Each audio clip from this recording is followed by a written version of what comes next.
Siya si Ginoong Clifford Garcia. I'm a missionary priest, Roman Catholic.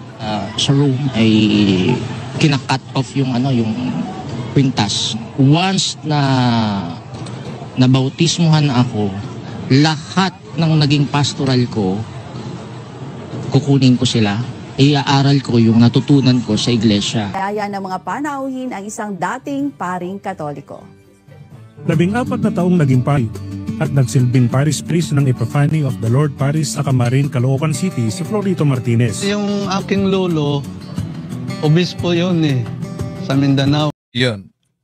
Di na bago sa INC Iglesia ni Criston Tatag de Felix Manalo ang pagpalabas sa kanilang propaganda ng peking pare sa Romano Katoliko daw. Kung maalala ninyo, nag-viral itong video sa isang Florito na nagpakilalang pari ng simbahang Katoliko. Kahit na yung obispo namin dyan, pati yung mga sa Roman Catholic, sabi rin na, oh, bakit isa kang pari tapos bakit ka nag-INC? Sabi ko naman, gusto ko malaman kung ano talaga ang INC, bakit kitang mga pari, parang tinutuya-tuya natin yung INC. Marami pa nga akong pamangkin din doon na sabi ko, anak, kailangan suriin lang, una-una suriin lang ninyo ang aral ng INC. Kundi talaga kayo mag-research, parang mapauo kayo sa inilabas nito. Pero alam nyo, itong propaganda ng Iglesia ni Criston Tatag de Felix Manalo na sinabing mga pari ng Romano Katoliko, booking sila. Tulad nitong nagpakilala talagang pari na si Clifford Garcia. Imagine, ano daw? Roman Catholic talaga. Siya si Ginoong Clifford Garcia. I'm a missionary priest, Roman Catholic. Missionary priest, Roman Catholic. Pero alam nyo ba, yung bishop niya nahuli kaugnay sa Shabu. Ginagamit ito ng INC bilang propaganda. Tulad halimbawa ni Mr. Clifford Garcia. Ito ang ulat nila. Siya si Ginoong Clifford Garcia. Nasa proseso ng pag-anib sa Iglesia ni Cristo. I'm ex-reverend Father Clifford. So, yun, makita ninyo na ang mga ministro, pati na si Ventilasyon, nagpalakpakan talaga sila, no? Nagpalakpakan talaga sila at pinalitaw nila na isang pari sa Roman Catholic dahil yun ang sabi din ni Clifford Garcia dito. Freddy Garcia. I took up my studies at San Carlos Seminary. San Carlos Seminary, yung pinangalanan niyang seminaryo, no? Information, and I'm a graduate of AB Psychology at Perpetual, and I'm a missionary priest, Roman Catholic. Roman Catholic daw siya. Roman Catholic. Pero alam nyo, mga kapatid, may makita dyan na video na kasama niya ang isang obispo. Ito, ang obispo na ito, hindi yan obispo ng simbahang Katoliko. Ang obispong ito ay si Mr. Richard Alcantara. No? Si Mr. Richard Alcantara, siya po yung nahuli ng PNP. So, sandali Luwas natin yung nahuli ng PNP. Ito, sa ulat ng News 5. Ang ulat ng News 5, nilinaw ng Cavite Police. Ito, ipinakita sa media ng Cavite Provincial Police ang isang pari na inaristo dahil sa paggamit ng illegal na droga. Nilinaw ng Cavite Police na hindi miyembro ng Roman Catholic Church ang dinakip na pari. Halip, kabilang sa Sacred Order of St. Michael. Yun ang ulat.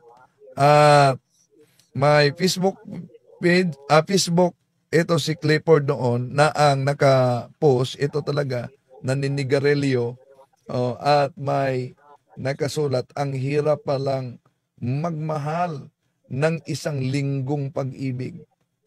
Nung nalaman niyang pari ako, friends na lang daw kami. Tao din naman kami Tumibok ang puso. Nagmahal. Nakakaramdam ng lungkot. Kumukulot ang bangs. Kasalanan bang tumibok ang puso kung bato sa'yo? Nining kulot. Yun ang post niya. No? So, anong kaugnayan dito? Makita dito, mga kapatid, sa interview nila, ang pagsasama nila sa bishop. Pero pinakilala dito na Roman Catholic, kung maalala nyo, Roman Catholic daw. Pero hindi yan Roman Catholic. Ituloy natin And then I have studied both since I took up my theological at Don Bosco, and then Oriental Orthodoxy. I have been there. Yung kanilang theological. So, kinumbine ko sila. Inihayag niya ang kanyang damdamin nang itanong namin ang dahilan kung bakit siya nagpasyang tumalikod sa dating paniniwala. I found the truth. I mean, pagod na ako sa kasinungalingan Yan. Ang problema dito, di niya pinangalanan ang siktang inaniba niya. Nagpakilala siya na Roman Catholic. Tuloy tayo. Tingnan natin yung yung dogma of purgatory. Wala na So nung palang sinabi na ni Pope na it's misleading talaga, no? Hindi siya Katoliko pero yung dogma ng purgatory wala na daw. Kailan ba yan nawala? So misleading talaga, pinakilalang Roman Catholic, pagkatapos sinabi ditong dogma ng Catholic kaugnay sa purgatory na wala na daw. Isang malaking fake news talaga itong ikinakalat nila. stupidity to proclaim that dogma of purgatory. Because there's none in the Bible. Yun yung so there's none in the Bible. Bakit? Even the word Bible does not found in the Bible itself. Even the word sola scriptura. Yung sinabi niya na wala na daw ang dogma, parang Katoliko talaga siya ang salita. Una, hindi totoo, wala ng dogma, di magbago ang purgatory. Dahil kung para sa kanila walang purgatory, unang Pedro kapitulo 3 versikulo 18-19, makita natin diyan na ang ating Panginoon Jesucristo pumunta sa kulungan ng mga kaluluwa. At iyon ang mga kaluluwa sa panahon na si Noe ay nagawa ng arka, ilan lamang ang nakaligtas. Ngayon, kung tingnan natin sa tinatawag na Bible, yung Bible na Spanish, a los tales predico mucho tiempo el Espíritu por boca de Noé la fabricación del arca, el Padre se entiende, el por cárcel, el purgatorio. Okay, so misleading talaga itong sinabi ni Mr.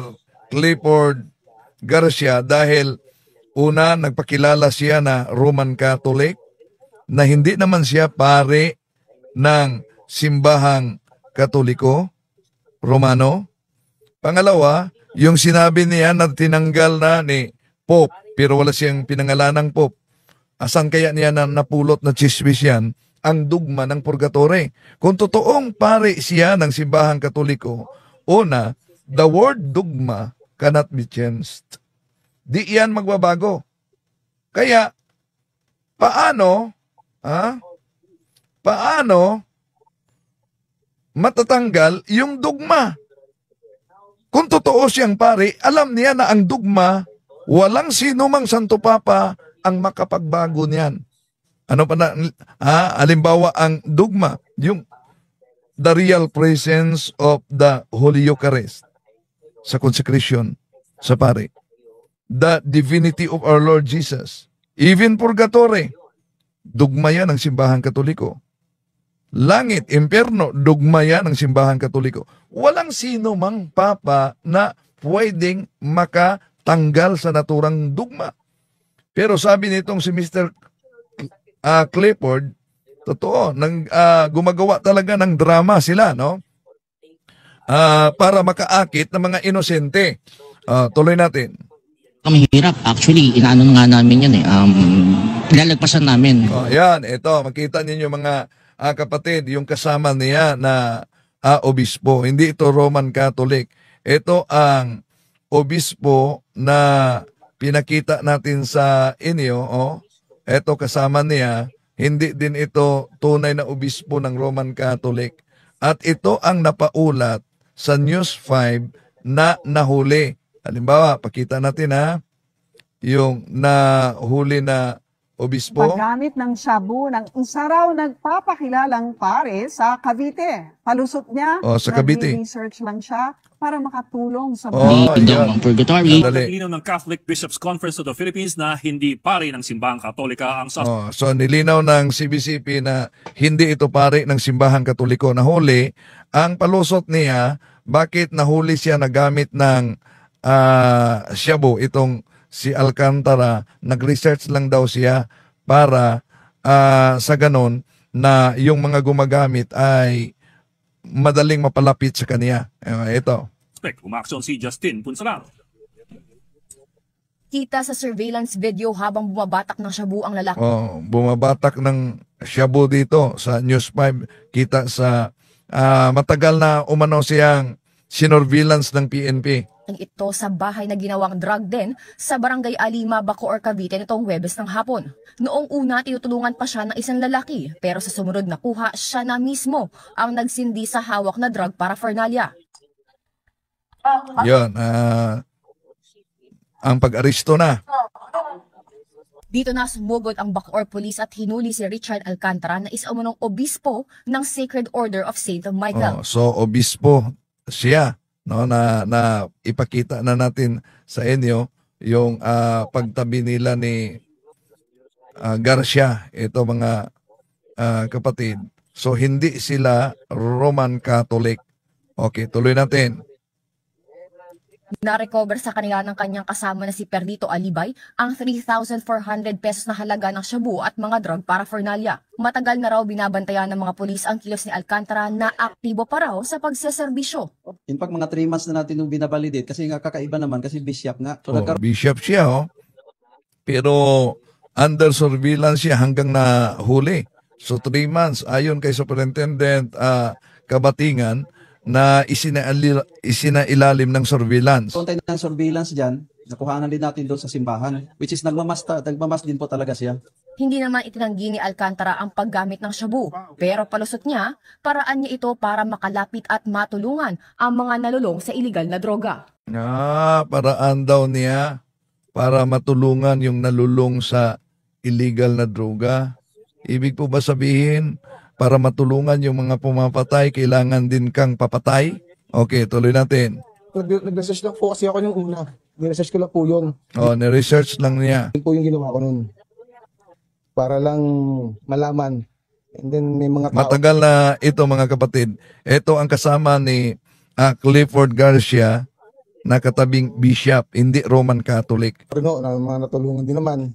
Pero nalaman daw ng mga pulis na napatalsik na rin noon si Alcantara sa kinabibilangan niyang religious group dahil pa rin sa illegal na droga. Nawala siya doon kasi may information kaming dumating na yun pala ay pinaalis doon sa church na yun dahil nahuli na rin pala ng mga sakristan na gumagamit. Sakristan pa ang nakahuli sa kanilang obispo, ha? Umuubos siya ng isang bulto sa isang araw. Grabe, ha? Kasi mayroon siyang pera na nanggaling sa ibang bansa. Pero sa isang statement, sinabi ng Catholic Bishops' Conference of the Philippines na hindi pari ng simbahang katolika ang sospek. Hindi rin daw bahagi ng simbahan ang sinasabing Sacred Order of St. Michael. Ayan, malinaw yan. Kung saan kasama dito sila si Clifford na nagdadrama at nagsasabing Roman Catholic siya. Pero ito'y malinaw na propaganda. Pakita natin. Celibacy. Masaya. Ano daw? Celibacy? Inaano nga namin yan lalagpasan namin di dogmang purgatory, celibacy. Dogma o purgatory, lalagpasan na umano, lalo na ang celibacy. Bakit tinanggal ba ang celibacy ng Western Church? Masaya. Kumbaga, natapos na yung pagkukunwari ko. Isa lamang siya sa mga Nagdrama talaga siya, no? Gamit niya ang simbahang Katoliko. Masaya umano siya na umanib sa iglesia ni Manalo dahil nalagpasan niya ang pagkakunwari niya. Pero umanib siya na nagkunwari pa rin. Sa isinagawang linya pamamahayag sa Villa Sarignaya, Malagasang, Imus City, Cavite. Dito, natural, itong mga miyembro ng INC na ito, di talaga nila alam ang katotohanan. Basta nakita lang nila may nakaabito at hinubad ang abito, yumakap sa INC, kaya namangha ang karamihan na may pari, lalo na nagpakilalang Roman Catholic na umanib sa sikta ni Felix Manalo. Mga kapatid, mula sa mga lokal na sa Imus area ng distrito ng Cavite South ang nagkakaisang nagsama ng mga bisita sa sinagawang aktibidad. Pinaghandaan po namin mabuti sa mga lokal sa buong distrito po namin para ilagak sa ating Panginoon Diyos ang pagtitiwala. Siya po ang gagawa ng kaparaanan para ang mga tao'y matawag sa iglesia. Yan. Kaya mag-isip-isip na kayo. Bakit kailangan nitong iglesia ni Manalo na una mamimiki ng pari, no? Mamimiki ng pari, namimiki pa ng aklat Katoliko. 'Yon ang mahirap nila na sagutin. Yung ipinakita nating aklat Katoliko na piniki nila. Tuloy natin. Mahigit 30 mga tent na maglululan ng halos 15,000 mga tao ang inihanda para sa malaking bilang ng mga natipong kapatid at panauhin sa dako ng aktibidad. Alas 2 ng hapon, nagtanghal na mga talent mula sa INCPC kasama mga celebrity lookalike performer at OPM artist na kaanib na sa Iglesia ni Cristo.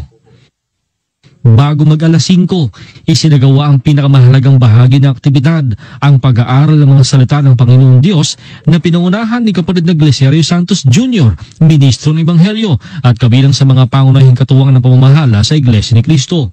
Kasunod dito, ito na si Clifford na maghuhubad ng propaganda ng INC ito para ipalitaw na may pari ng Romano Katoliko daw ang yumakap sa siktang tatag ni Felix Manalo.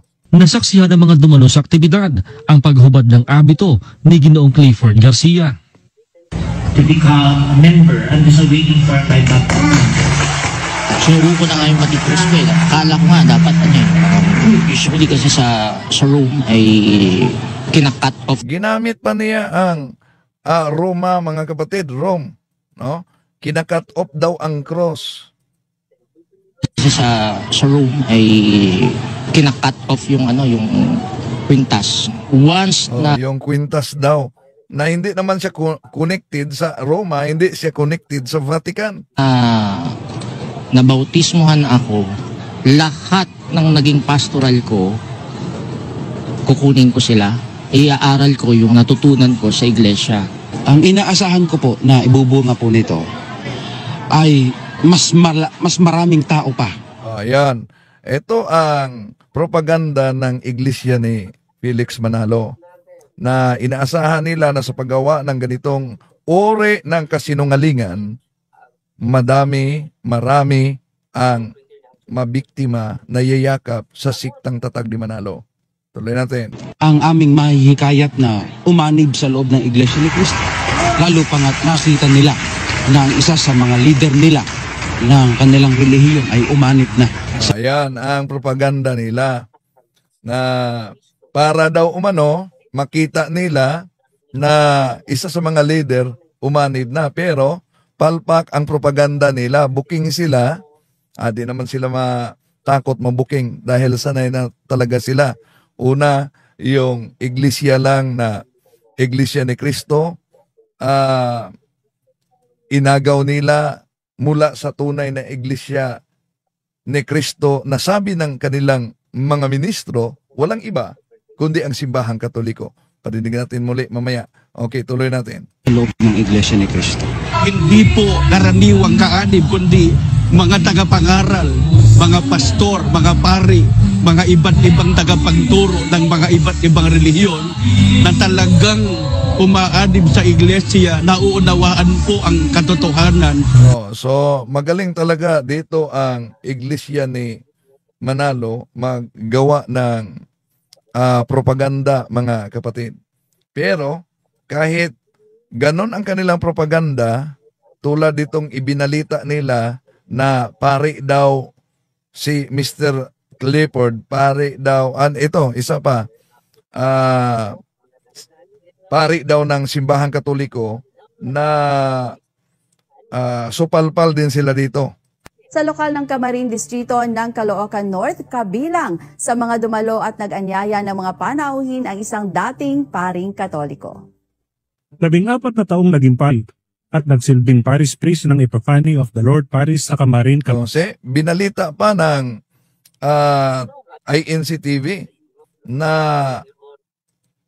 parish priest ng Epiphany of the Lord Parish. Tuloy natin ha. Naging pari at nagsilbing parish priest ng Epiphany of the Lord Parish sa Camarin, Caloocan City, si Florito Martinez. Sa Camarin. Pero naglabas ang simbahan ng opisyal na pahayag na itong si Florito Martinez ay hindi pari ng simbahang Katoliko. Booking din sila dito sa kanilang ipakita na video, mga kapatid, dahil makita ninyo, pari daw ng Epiphany of the Lord Parish. Pero sa pinakita nila na video, liminister pala. So booking na naman sila dito. Liminister. Pari pagdating sa INC. Pero may ipinakita sila na certificate na naging pari siya di sa Roman Catholic, naging pari siya sa Jose Rizal, ito na sikta, ito na sikta, na ang kanyang bishop umano ay Most Reverend Father Alberto Cavan, taga-Agusan, mga kapatid. So isang sulpot na sikta ang inaniban niya na umano'y pari siya. Pero iniwan niya ang kanyang pagkapari sa sikta sa Agusan del Sur, mga kapatid, naging Katoliko, naging lay minister, pagkatapos ng balak umanib sa Iglesia ni Kristong Tatag ni Felix Manalo, yon, pari na ng Roman Catholic dahil ibinalita talaga na parish priest sa Epiphany Epiphany of the Lord Parish. May nag-comment kasi, sinabi ba niya na pari siya ng Roman Catholic? Ito sa balita ninyo. Sa mga dumalo at nag-anyaya ng mga panauhin ang isang dating paring Katoliko. 14 na taong naging pari at nagsilbing parish priest ng Epiphany of the Lord Parish sa Camarin, Caloocan City, si Florito Martinez. Mula sa angkan ng mga pari, mahigit isang dekada rin siyang naging aktibo sa kanyang pangangaral sa kanilang simbahan. Yung aking lolo, obispo yun sa Mindanao. Tapos ako kinuha niya, inakay bilang apo. Dahil ako na yung kauli. Obispo sa Mindanao, pero yung pinakitang obispo, di natin kilala na sa simbahang Katoliko yon. Wala na talaga sa angka namin, wala na. Ako lang.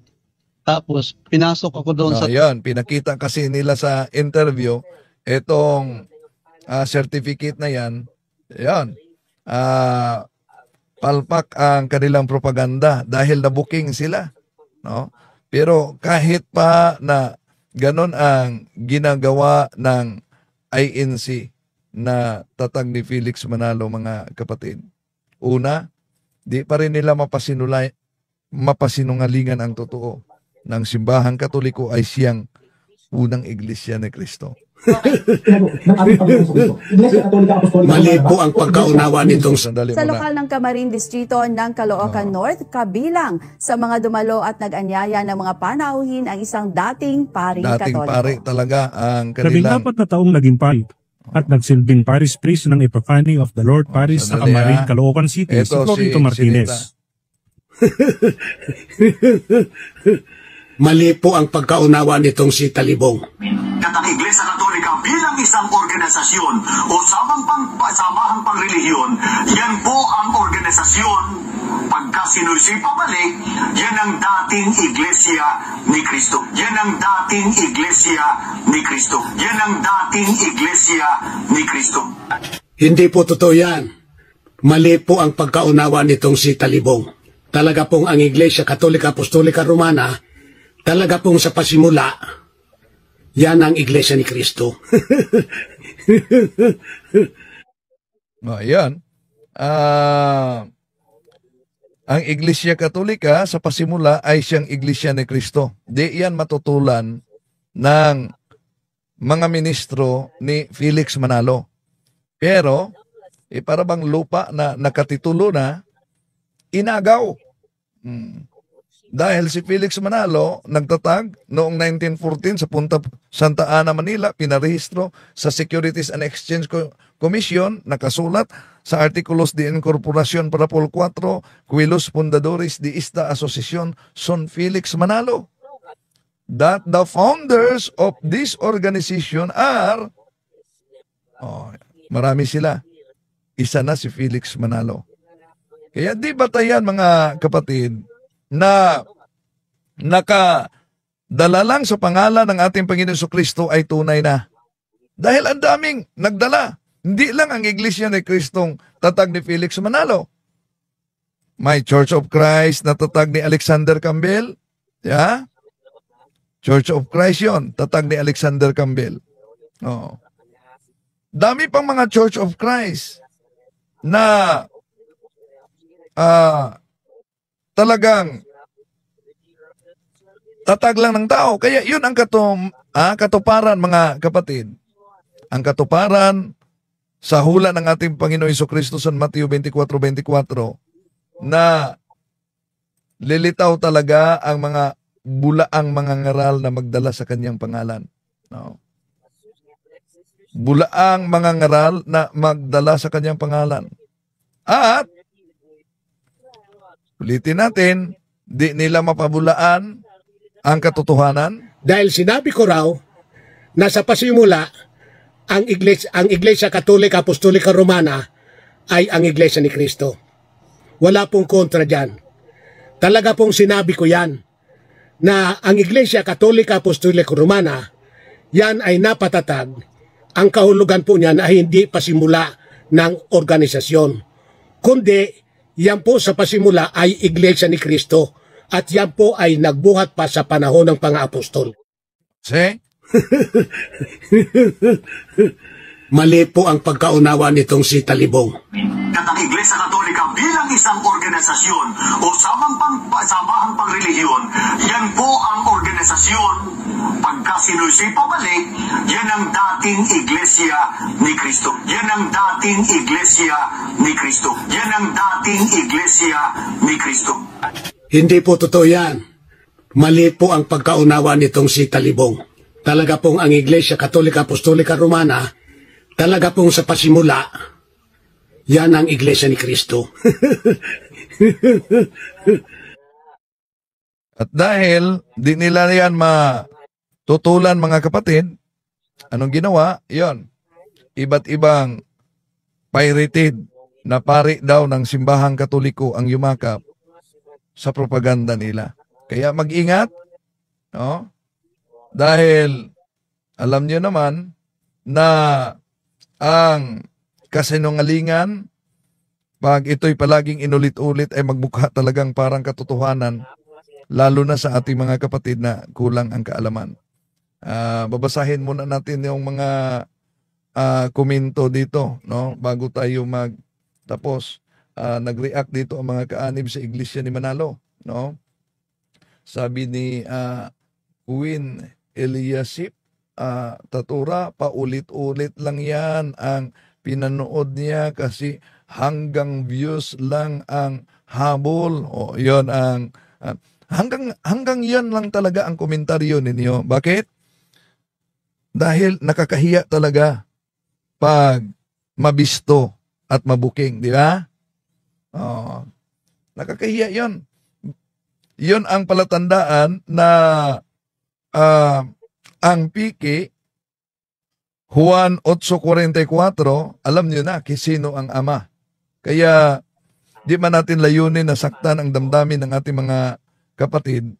Pero kayo na ang mag-desisyon. Mananatili ba kayo sa siktang tatag lamang ng tao at tampered na Iglesia ni Cristo? O iyong sinabi nila na di nila mapabulaanan na ang Iglesia Katolika, kahit sa Pasugo Magasin pa, ang Iglesia Katolika ay siyang unang Iglesia ni Cristo. Ito, kaya ang mga ANC, ang kanilang reaksyon, pang views lang yan. Di huwag kayong manood dahil mahirapan kayo sa pagsagot tulad dito. Mali po ang pagkaunawa nitong si Talibong. At ang Iglesia Katolika bilang isang organisasyon o samahang pangrelihiyon, yan po ang organisasyon. Pagka sinusi pabalik, yan ang dating Iglesia ni Cristo. Yan ang dating Iglesia ni Cristo. Yan ang dating Iglesia ni Cristo. Hindi po totoo yan. Mali po ang pagkaunawa nitong si Talibong. Talaga pong ang Iglesia Katolika Apostolika Romana, talaga pong sa pasimula, yan ang Iglesia ni Cristo. Yan. Kaya ang kanilang masasabi dito, dahil mahirap talaga nilang pabulaanan yan, paulit-ulit na lang for views. Bakit? Mahirap nila yung pabulaanan. At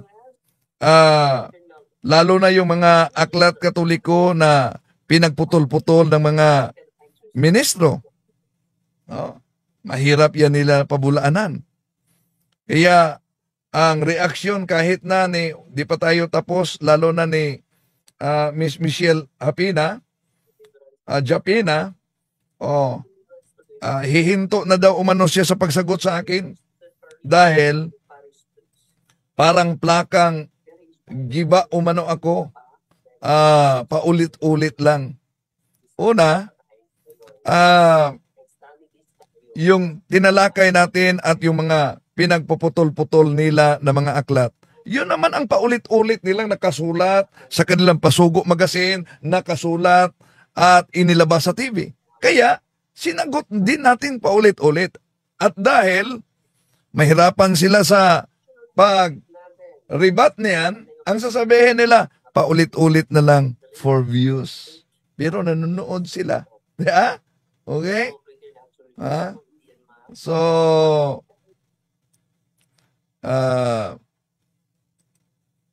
sa susunod, si Miss Sapina, balikan natin yon mga kapatid. Di pa tayo tapos. Ilang mga INC vloggers nawala na ang kanilang video. So, maraming salamat sa inyong pagsubaybay. Hanggang sa muli, ito yung lingkod, Brad Wendell Talibong. Maraming salamat po. Okay. Sa lahat. Sandali. There is no legit Roman Catholic priest na umaanib sa Iglesia ni Manalo. As a matter of fact,